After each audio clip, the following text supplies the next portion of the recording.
Bien, hay frente a estas acusaciones un gran temor de Sócrates.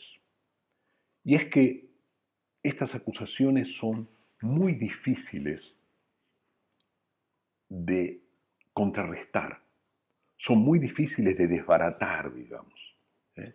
Porque, por varias razones, que ustedes tienen que atender, yo voy a señalar algunas, pero presten atención a todos los detalles de esto. ¿Por qué Sócrates teme a las viejas acusaciones?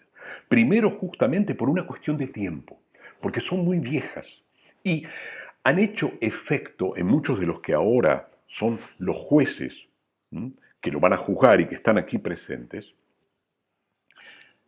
cuando eran infantes, eran niños o jóvenes. Recordemos, les recuerdo de pasada, que Sócrates tiene 70, ya lo dijimos, y muchas de las personas que están allí tienen la mitad de esa edad, porque había un requisito para poder ser juez de tener un mínimo de 35 años, la mitad de lo que tiene Sócrates, ¿no es cierto? Podría haber, obviamente, allí mucha gente más grande, pero difícilmente gente de la misma edad de Sócrates, o muy pocos, o muy pocos. Entonces Sócrates está diciendo, muchos de ustedes, cuando eran niños o eran jóvenes, escucharon todo esto que se decía de Sócrates, que se decía de mí, y justamente han sido a esa edad muy permeables a este tipo de prejuicios, a este tipo de decires, digamos, de chusmeríos, diríamos nosotros, ¿no? Acerca mío. Entonces, allí hay un primer obstáculo importante del que Sócrates se va a quejar ahí y también más adelante en el diálogo, ¿no? Y eso es decir, tengo muy poco tiempo en esta defensa para convencerlos a ustedes, para persuadirles de que todo lo dicho acerca mío ha sido un malentendido o una tergiversación, ¿no? O han sido falsedades. Es lo que Sócrates va a llamar la imagen falsa acerca de mí. No tengo tiempo, dirá Sócrates, de dar la vuelta, de convencer a ustedes de que eso no es verdad. Sin embargo, dice, estoy cumpliendo con la ley, vengo y me defiendo. Fíjense que ya de entrada tenemos cierto escepticismo, ¿no? Cierta duda de Sócrates acerca de si lo que él puede decir frente a los jueces es algo que va a poder dar vuelta todo este bagaje, digamos, lejano de acusaciones que hoy pesan sobre él, aún más que las acusaciones presentes, ¿no es cierto? Sócrates va a decir allí, bien, me someto y el Dios dirá qué es lo bueno, ¿no? Fíjense que es la primera referencia que Sócrates hace al Dios. Cuando Sócrates aquí en todo su discurso dice el Dios, y ya veremos por qué en un momento, se refiere a un Dios en particular, a Apolo. Como yo les advertí, los griegos son politeístas, creen en muchos dioses. Apolo es un dios muy importante. Es un hijo de Zeus muy importante. Y aquí va a tener un papel principal en todo el diálogo. Sócrates, por eso Sócrates nos dice Dios, ¿no? Estoy en las manos de Dios, no estoy en las manos de el Dios, que es Apolo. Entonces, Sócrates dirá otra cosa. Las acusaciones también son temibles, porque yo necesitaría poder enfrentar a aquellos que las formularon y han sido anónimas. No he estado presente en el momento en que se formularon justamente para poder defenderme, ¿no? Y hoy son tan lejanas que no puedo identificar, no hay posibilidad de identificar, de refutar, de encarar, diríamos nosotros, ¿no? Con la palabra. Fíjense cómo Sócrates necesita de enfrentar con la palabra y alguien que responda para poder defenderse. Sócrates dirá, es como pelear con sombras, con sombras. Es otro obstáculo importante para poder defenderse. Es otro obstáculo importante. Bien, planteadas estas dificultades, Sócrates va a decir, ya lo anticipamos en un momento, yo nada sé, no tengo ninguna de esta sabiduría, digamos, acerca de las cosas celestiales y las subterráneas, y por otro lado, tampoco enseño a nadie el oficio de la palabra.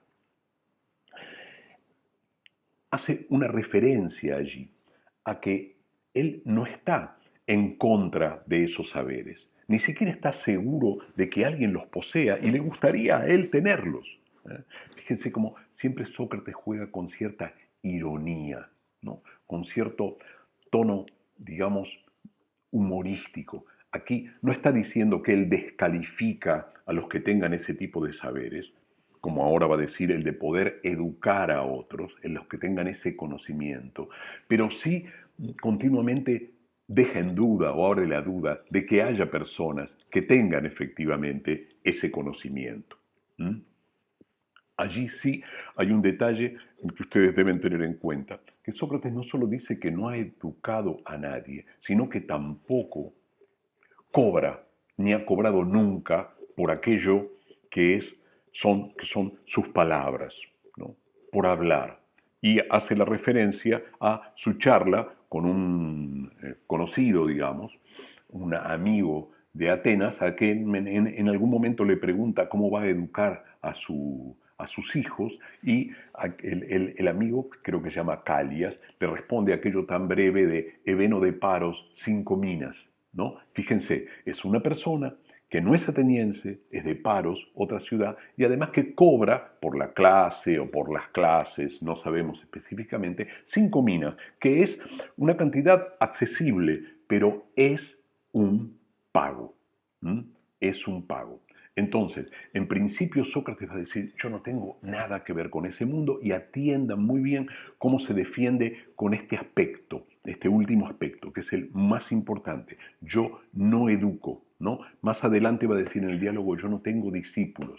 Aquellos que llaman mis discípulos realmente no lo son. ¿Mm? Bien, una vez planteadas así las cosas, ¿cuáles son esas viejas acusaciones y cuál es la dificultad en defenderse de ellas? Sócrates dice, pero bueno, ustedes me preguntarán entonces, ¿por qué estoy acá? Es decir, ¿a qué se debe esta fama? Porque yo estoy diciendo que tengo una falsa imagen, ¿no? Una falsa fama, pero ¿de dónde viene? ¿Qué es lo que la ha generado? ¿Eh? En un momento antes de plantear esto, Sócrates dice que en realidad la única cosa no anónima, digamos, que él pudiese, que él identificar, que él hubiese identificado, digamos, como aquella responsable en alguna medida de esa falsa imagen, es una comedia. Nosotros la conocemos, es una comedia de Aristófanes, el gran comediante del siglo V, que escribió hacia mediados de siglo posiblemente, una obra que se llamó Las nubes. Han llegado a nosotros un montón de obras de Aristófanes, donde justamente un tal Sócrates tiene una academia donde da clases a, digamos, los hijos de los nuevos ricos, podríamos decir, de Atenas, y está preso de un delirio donde dice que los dioses no son tales y que las nubes son dioses, etcétera, etcétera. Queda como un educador un tanto alucinado, un tanto engañoso, un tanto charlatán, ¿no? Es una caricatura que ha hecho Aristófanes de Sócrates, posiblemente el Sócrates histórico. Una caricatura significa una parodia de lo que era, pero evidentemente había algo en el Sócrates histórico de mediados de siglo que posibilitaba esa caricatura, ¿no es cierto? Bien, volvamos entonces a lo que dice Sócrates. ¿De dónde ha venido esto que se dice de mí? Quizá, dice Sócrates, a cierta sabiduría. Cierta sabiduría. Una sabiduría que no tiene que ver con esas cosas que se me atribuyen, sino, dirá Sócrates, con una sabiduría específicamente humana. Específicamente humana. Y aquí entonces va a presentar un relato que es, como ustedes imaginarán, archifamoso y que es el centro de uno de los centros del diálogo. Sócrates comentará la visita lejana de un amigo de él, Querefonte, que ahora ya ha muerto, aunque muchos aparentemente en el auditorio lo han conocido. Y es la siguiente. Querefonte alguna vez fue al oráculo de Delfos. Ya les dije un poquitito en la ficha de qué se trata un oráculo y qué es el oráculo de Delfos. Es un lugar donde el dios Apolo, a través de una chica o una señora, que es la Pitia, comunica a los hombres ciertas cosas, si lo van a interrogar, y a veces aún sin que lo interroguen. Querefonte se atrevió a ir al oráculo de Delfos y preguntó si había alguien más sabio que Sócrates. Y la pitonisa dijo, nadie más sabio. Nadie más sabio. Es una respuesta muy particular, porque las respuestas de los oráculos hay que tenerlas muy en cuenta en su forma. Querefonte vino de inmediato y se lo comunicó a Sócrates. Sócrates se queda perplejo frente a lo que el oráculo dijo. Porque, en principio, él no se cree sabio. Y sin embargo, por otro lado, sabe que el oráculo no puede mentir. El Dios, dirá él, no tiene permitido mentir. Esta perplejidad le dura, la confusión. Está, podríamos decir, un tiempo diciendo, ¿qué me quiso decir el Dios? ¿Cuál es el enigma que el Dios me está proponiendo? Sócrates reconoce este carácter enigmático y extraño de las palabras del Dios, porque justamente él no se cree sabio y el Dios no puede mentir. Está claro, no lo reitero infantilmente más.